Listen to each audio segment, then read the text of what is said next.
thing about your company car is it's a very specific sign to everybody of exactly what level you've reached in the hierarchy of the company, which is why it's very important to people, if they have achieved a certain level, it's important to me as well, then you get the car that reflects that level so that people know.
What company cars have I driven?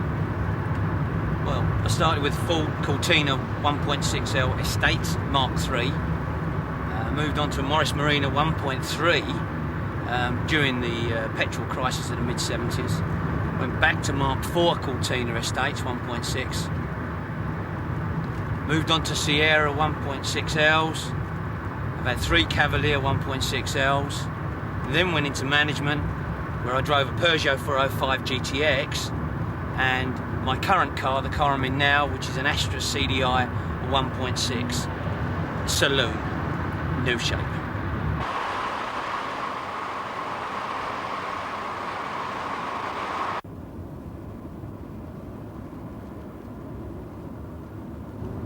Some time ago, the company decided to look at the car policy for reasons, well, basically I think costs.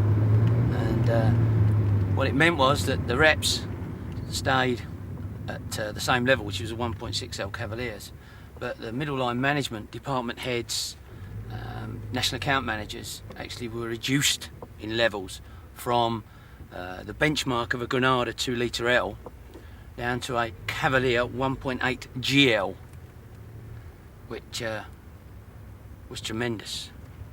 Which basically meant for someone like myself who worked hard to get himself into the management levels, suddenly found that he's driving a car basically the same as all his reps.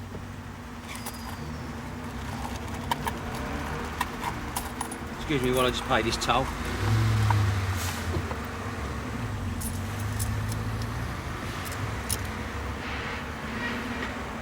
Thank you. Cheers.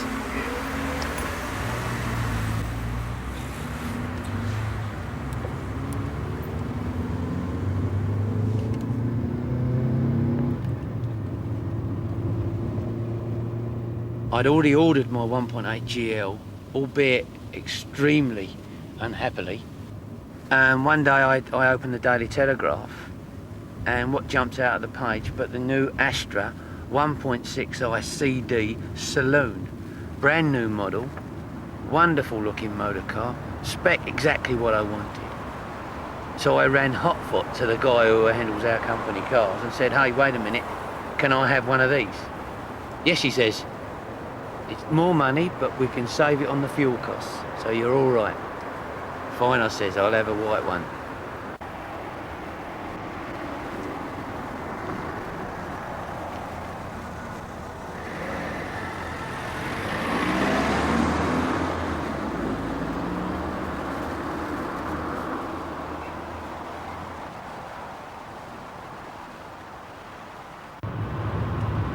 What do I like about the Astra CDi? Well, it's an I. An I means important these days. It's a 1.6. It's the top of the range in the luxury Astra range. It's a saloon model, so again it's a little different from the run-of-the-mill new Astras, which tend to be hatchbacks. From the spec levels, it's got a very good radio, it's ABS braking, electric electric aerial, electric windows on the front, electrically operated wing mirrors, leather steering wheel, leather gear knob, pollen filter, alloy wheels, but no CD badge on the back, and that's disappointing. The only place where you see CD on the exterior of the car is down by the front wheel arches, and that's not that clear. So it, you know, it makes it look a bit. It's difficult for someone following you to know that you're driving a CD Astra.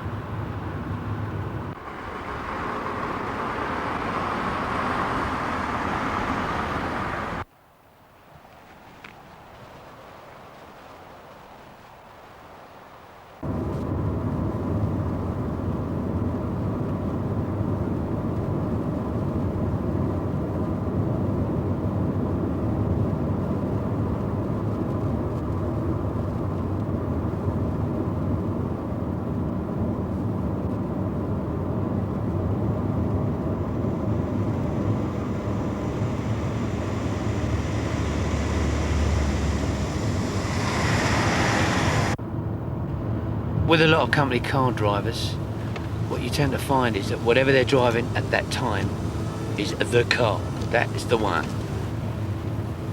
Last year it was the Sierra, this year it's the Cavalier.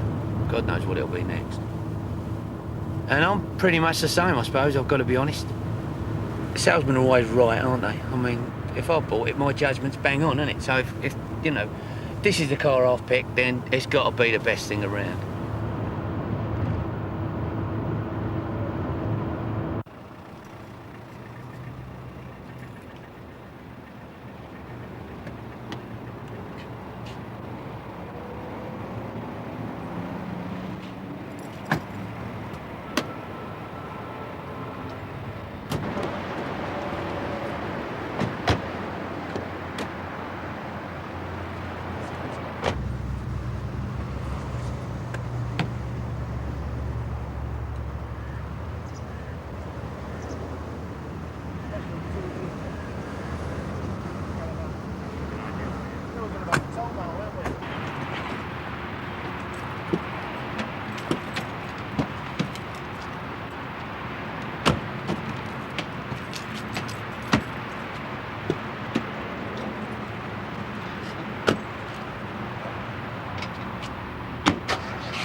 I remember a comment from one of my customers who has a Jaguar asking me how I liked my new Honda, and I said with pride, it's not a Honda, it's a Nissan Primera.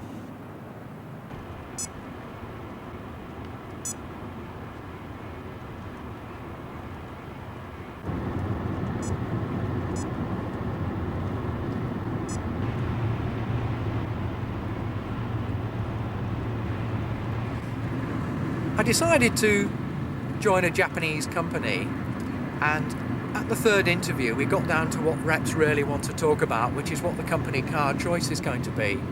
And in the back of my mind I'd secretly got the idea that I was going to be driving a Honda or a Toyota to compare to my normal reps car is always a Cavalier or a Sierra. And I was really amazed when my fleet manager gave me the choice of a 1.6L Sierra or a 1.6L Cavalier in an L spec with no metallic paint, with a plain paint finish. I really thought it over quite long and hard, and I made the point to my fleet manager that I thought I'd be driving a Japanese car. And he phoned me back and asked me if I'd like to test drive a Nissan. Feature for feature, it had got electric windows, it had got the mat pockets, which I thought was important, and it had got an electric sunroof, but the features really made it for me.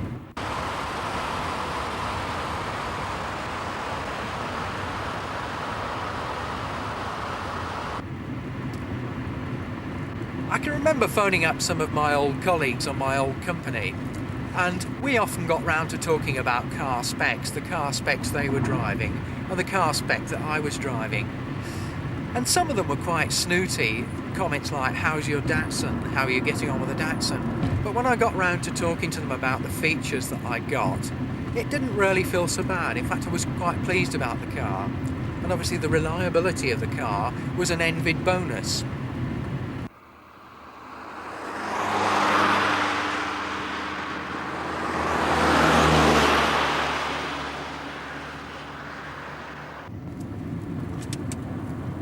My current company car is a Primera 2-litre LS. I chose the Primera because it's got 3 thumpingly good points. Because I got twin overhead cam, 16 valve, fuel injected engine. One of those features alone would be enough to make a rep excited. The combination of all those features on the engine really swung the spec for me.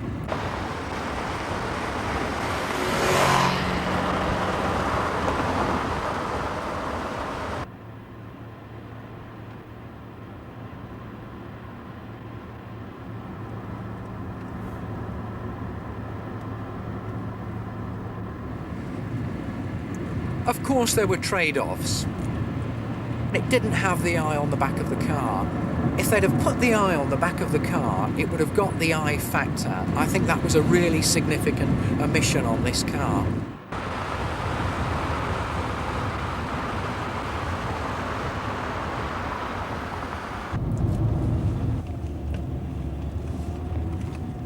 Reps spend an absolute fortune on petrol. On 120,000 miles of motorway driving, I finally got my colour television on Shell points, and the relief to go back to another brand of petrol was unbelievable after that. There it is, the little chef at last. One number 70 coming up for lunch.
When I joined the company, I joined as a salesman, and I got a Carlton, a 1.8L manual, real salesman's car. I was fortunate enough later on to be promoted, and that's when the trouble started. I wanted the car that I was entitled to on my grade. I wanted people to know that I really had been promoted. And as driving around as I was in the Carlton, people thought that perhaps it was a temporary appointment, and the customers were not that impressed either. I've got to say, I did make quite a nuisance of myself, and finally I did get my way and I got this car, and it's great. People now really know that I'm a manager, that I'm a senior person within the company. My customers know that, my colleagues know that, and my competitors know it.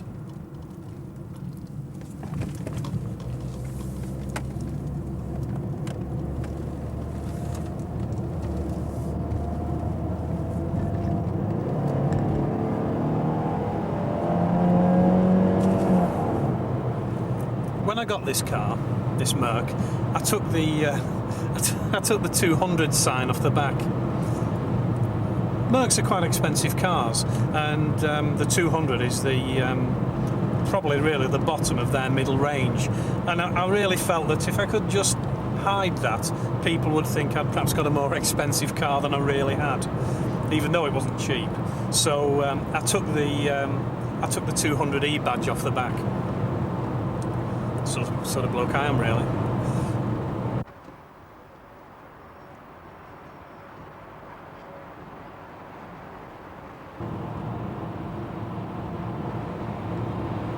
Generally speaking, people defer to you.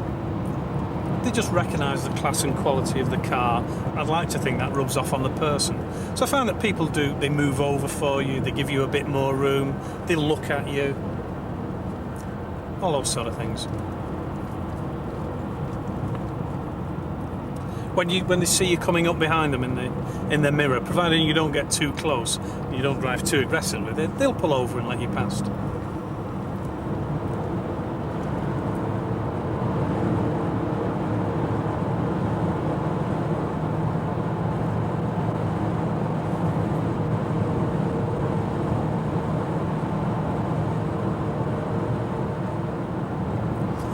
A lot of salesmen treat their cars as mobile offices, but I don't. I have a car phone. That's all I have, and that's for talking to people, for issuing instructions and talking to my salespeople. If I wanted a mobile office, I'd rent a room in a hotel. In fact, I do that quite frequently. If I'm en route somewhere, want to do any work, rent a room in a hotel. I'm not going to be seen sitting in this car doing my paperwork. That's for reps.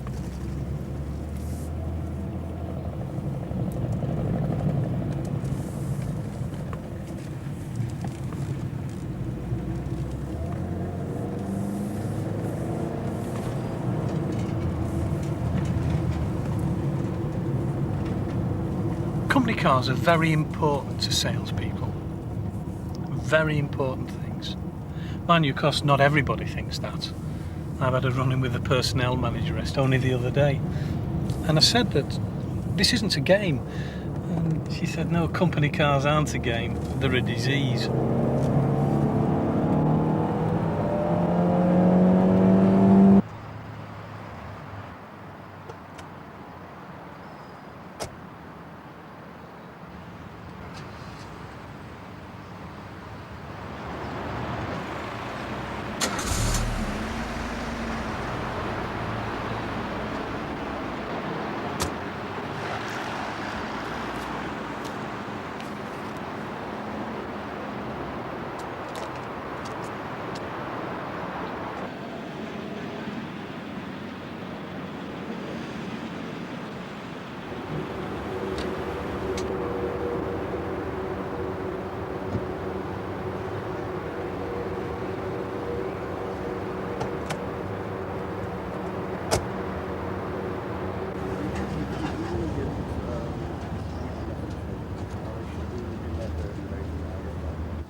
I should say the vast majority would have thought there is quite a senior manager. This is the perception that people would have of somebody who drives something a little out of the ordinary. What they probably didn't realise was that my car was the same price, if not cheaper than theirs, which means in reality I was the same as them, but because I had something a little different, I was perceived differently.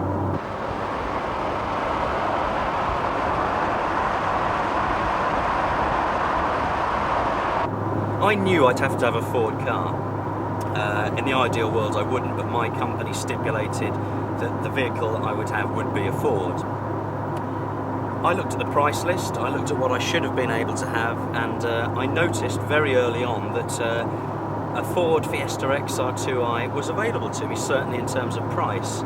So from that day on, the fun and games began. I began to put pressure on my immediate manager, on the fleet manager, on my manager's manager, to try and get them to understand why I should have a Ford XR 2i, and I gave them all sorts of reasons.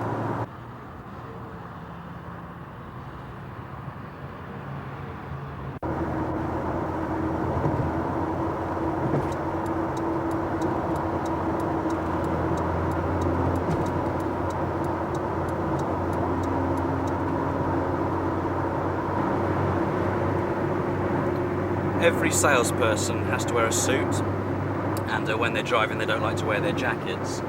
And in the same way that most salespeople drive Sierras, and in Cavaliers, I'd say that most of those people will hang their jackets in the backs of their cars.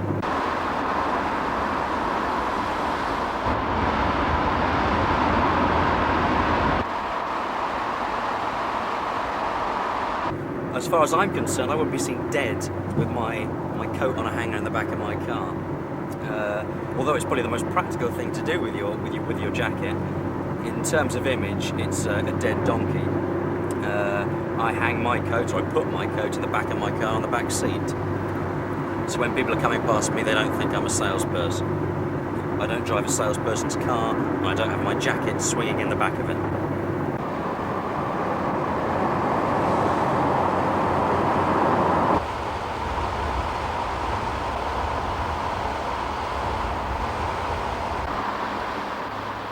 The hanger I'm using today is a wood look-alike hanger from Marks & Spencer's, but I've actually got Yves Saint Laurent and a Harrods hanger. But I've probably got more Marks & Spencer's hangers than I have the others. The type of hanger I have in the back of my car is one of the plastic type, which curve into the shoulders of the jacket and provide support for it to give it a good shape. I always hang it on a wooden coat hanger.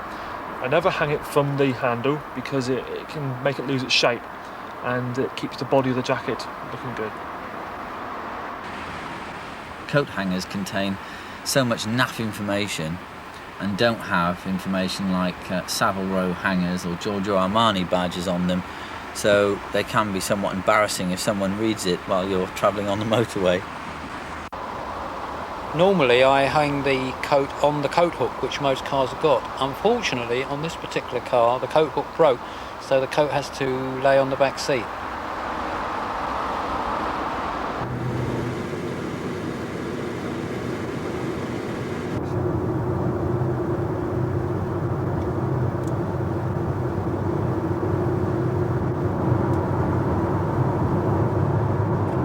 Every experienced motorway driver knows that certain cars are better than his own, and very often you'll find yourself in a situation where you're going near the top speed that your car has, and there's a guy in a Mercedes or a Porsche coming up behind you, and you just pull in because you know that his car's better than yours, and you're just acknowledging that he's got more power than you.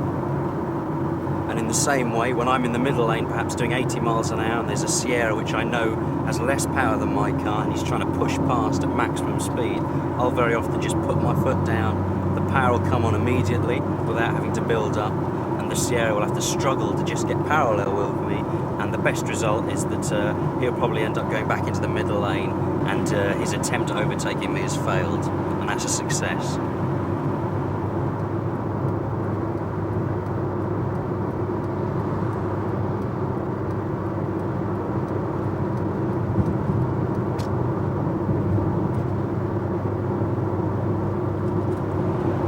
Whenever I leave a motorway, I always feel a tinge of sadness because they're so, how can I put it? They're so unreal. When you leave a motorway, you're joining normality again, back to A roads doing 50 and 60, which is never a very nice feeling.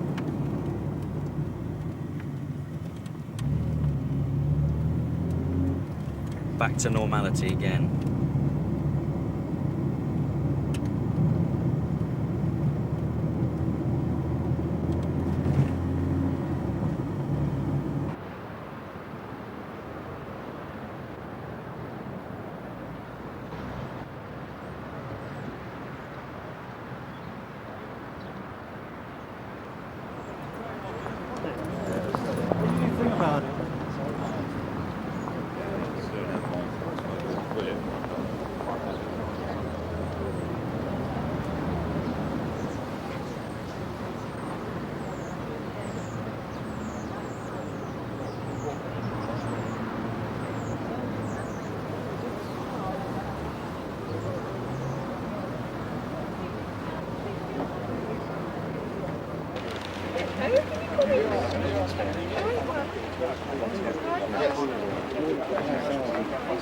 Please see if you can help us.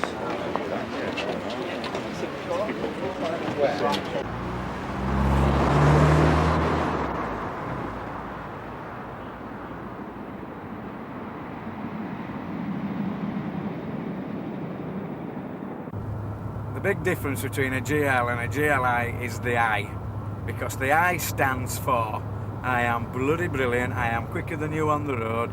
It is an extension of a man's ego. It's like having a 5-bedroom detached house in 3.5 acres of countryside. There ain't no way that somebody's going to tell me that having better spec on a car, a CD or whatever, is better than having the I badge on the back. It means I've got status, that's what it means.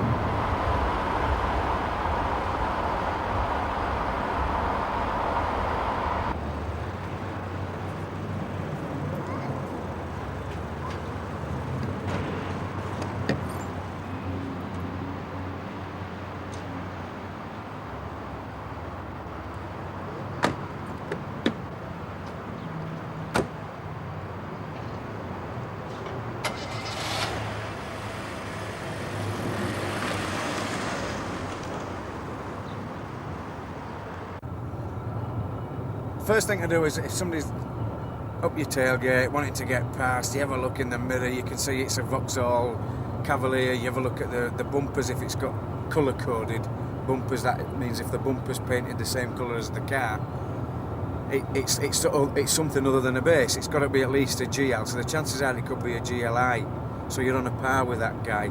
But if it's got like headlight washers, you look in the mirror and it's got headlight washers, you think, oh my god, it's an SRI, it's a CDI, it's a GSI. So you eat humble pie, drop the car down, put the indicator on and pull over, and you really thank you very much as he goes past. But there ain't no way somebody'd go past in a base. Not if they're going to the same place as me.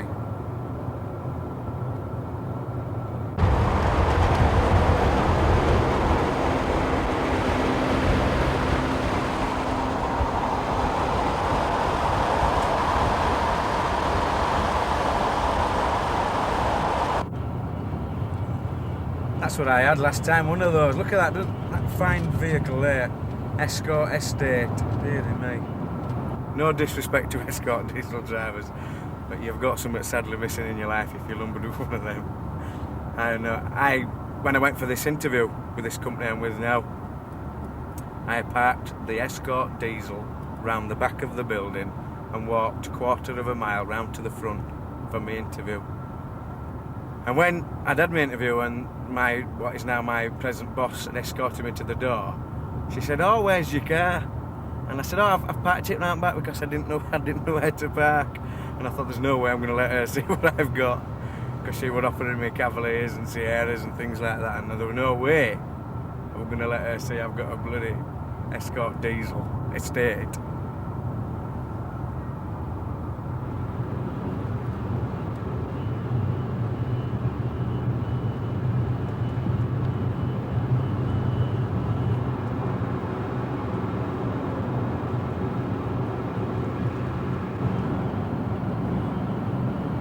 Look at that, for all the environmental people that harp on about diesels. Look at the shit coming out of that diesel van. And they try and tell me that driving a diesel is more environmentally sound. Look at the shit coming out of that. And that's on a brand new, it's on a K plate. Jesus wept.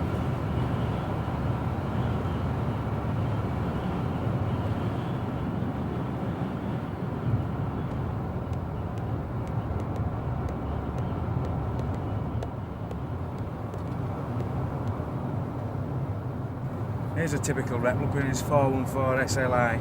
He's got his jacket hung up on a coat hanger, doesn't it look pretty? He's got his no smoking little ticket hung down off his passenger visor. Mr. Stereotype.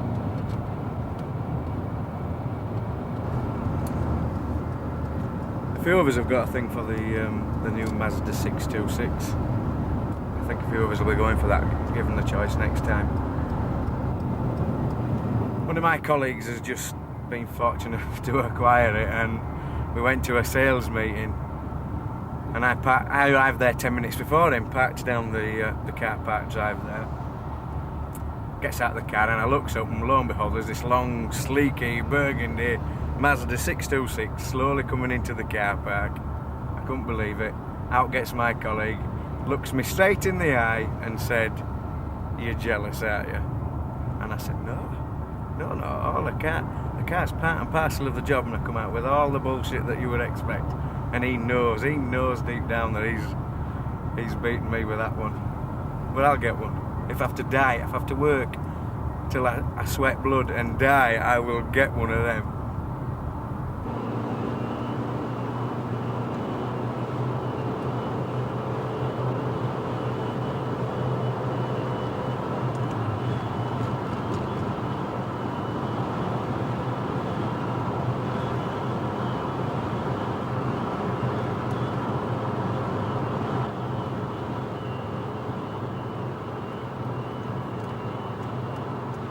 Some of the journeys, Jesus Christ, the monotonous ones, say from Rotherham, Sheffield up to Newcastle, can take anything up to like 4 hours, and the monotony side of it, it's dreadful. You tend to switch off. I can go through a city, I can go through like Sheffield or Leeds and be 30 miles further north and think, have I been through Leeds yet?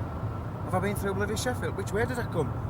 And it's a real problem is monotony, and you've got to switch off from it sometimes. Although I'm sure my driving's safe, I do switch off. I think about the wife, the home, I think about football. Saturday, oh great, it's Thursday today, I've only got tomorrow, then we're off to football on Saturday.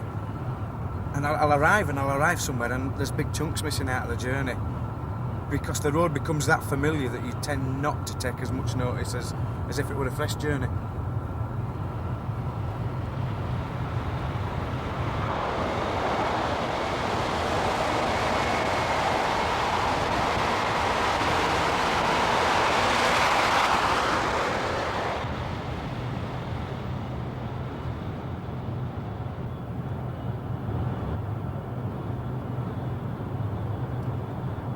My ideal car is a Vauxhall Cavalier, a big bright red one. I would like to think, yes, in 2 or 3 years' time, I'm successful enough in whatever I'm doing to be able to say, I want a Cavalier. Unfortunately, we have a company car policy at the minute which would forbid that, but I'm working on it.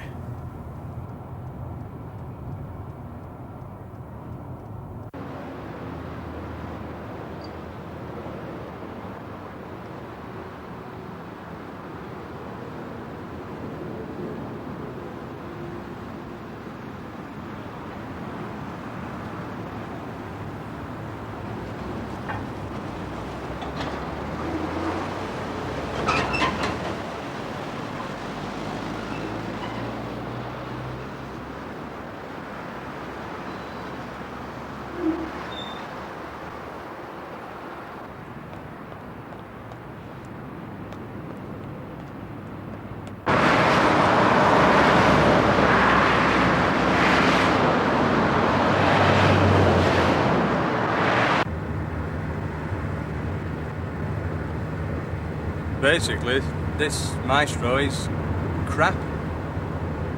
I feel as though the company have quite frankly, shit on me, for want of a better word. But, I've not been treated very well at all. Certainly not the way I was promised I'd be treated. Still, better that than having a job than not.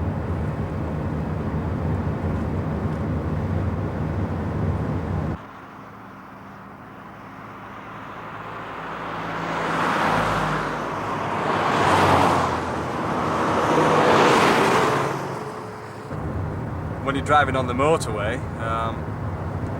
time factor getting from one call to another is a thing. The fact that you can easily get overtaken by HGVs, quite easily. What worries me about it is that there's no power there.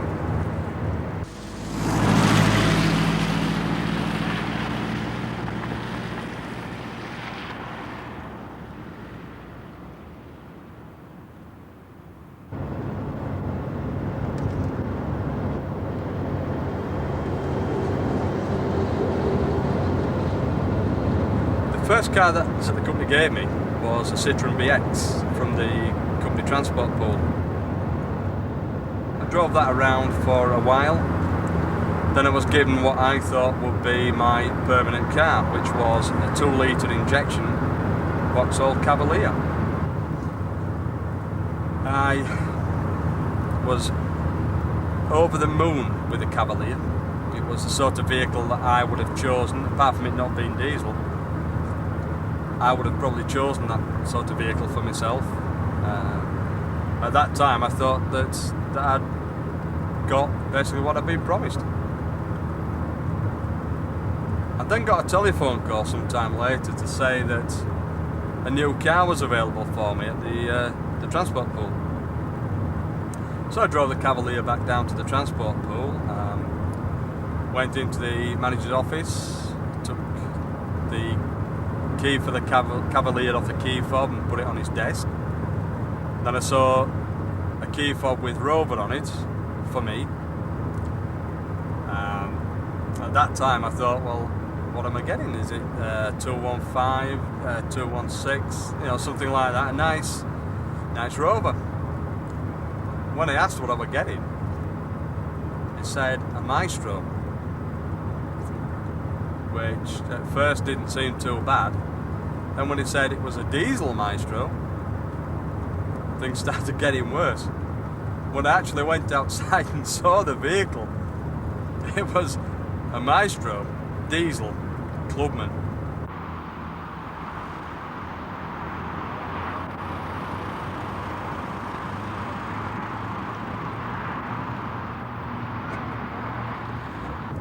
My heart sunk. Felt absolutely sick. I just handed over the keys to a 2-litre injection Cavalier down to a basic clubman. I felt absolutely shattered. I actually drove it back up to the depot where I work from. All the staff obviously came out to have a look at the new car and basically fell about laughing. Apparently all the staff knew what I was getting in advance. They thought it was highly amusing, the fact that I felt so let down. It really was a sickening blow for me.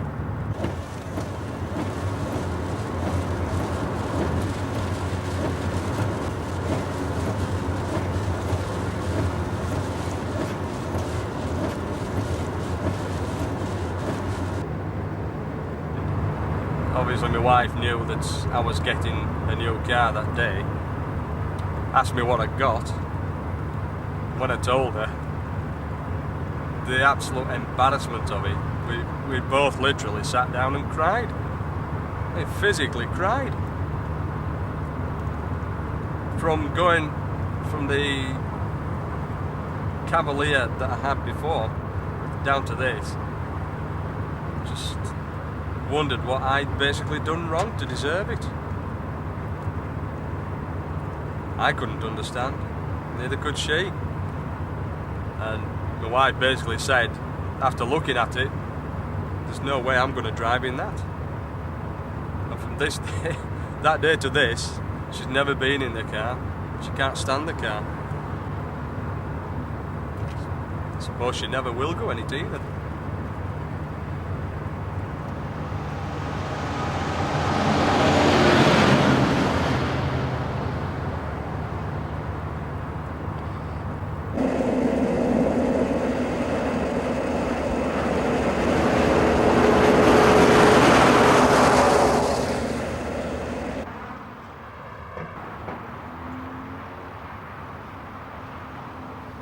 When I had my Cavalier 2-litre injection, like most reps, I'd hang my coat up in the back, basically as a status symbol.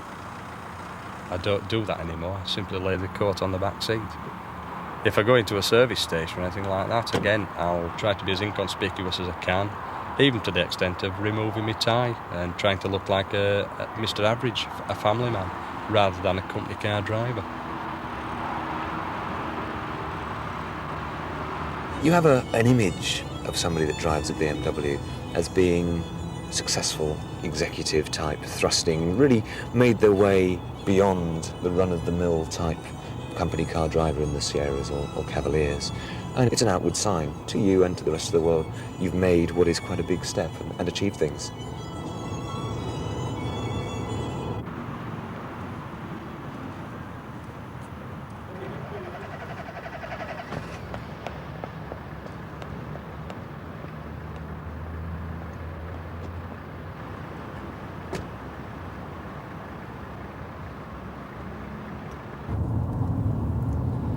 was a wonderful feeling when I turned up in my fairly grotty old Sierra to pick up my first BMW. And there she was, with the 1st of August registration, so everybody on the road knew that it was brand new today when I drove it out of the car park.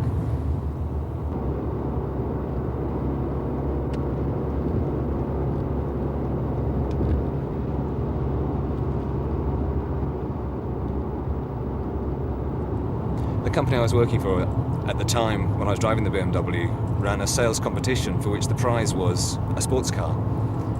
I won that competition and was presented with this 3-litre wonderful sports car, the Toyota Supra. It was an interesting move going from quality German to the Japanese manufacturer.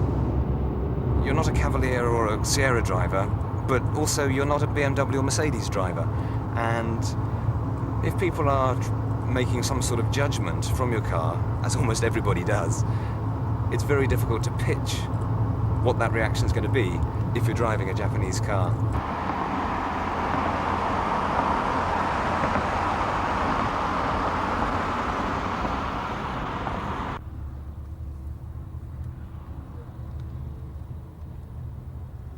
My next car, after the Supra, was a Peugeot 309.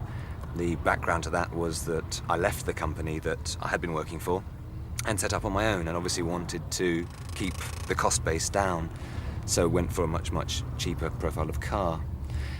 That had a couple of interesting sides to it. I'd turn up at the cricket club. One day I'm in a smart sports car, the next day I'm in a small, grotty French saloon car. And I wondered very much what my friends at the cricket club thought about that. Has he gone down in the world? Is he failing? All those sorts of thoughts.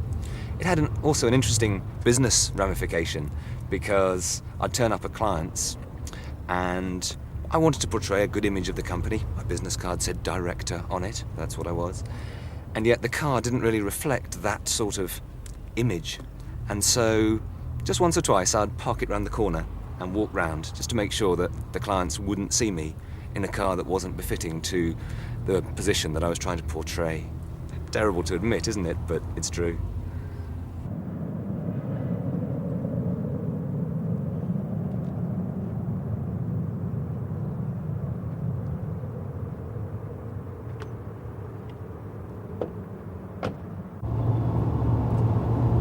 What a disaster that was.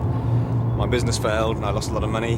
I lost my nice big house, and it was even a major factor in the breakup of my marriage. Now I'm trying to rebuild things. I got a job for a short while with a Cavalier, and then I moved to my present company, where the benchmark car for my job as regional manager was, and still is, a Mercedes 190E. I didn't really want a Mercedes. I know it's a lovely car, but somehow the wrong sort of image, wrong sort of profile for me.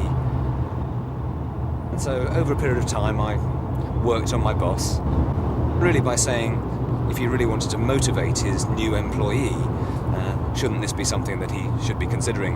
And indeed it worked. That actually gave me another slight problem, of course, because I had a different car coming to me than my contemporaries. And the last thing I wanted to do joining a new company was upset them. So I went through a process of just laying the ground rules or foundations a little bit, saying that I hoped I was getting a BMW rather than a Mercedes.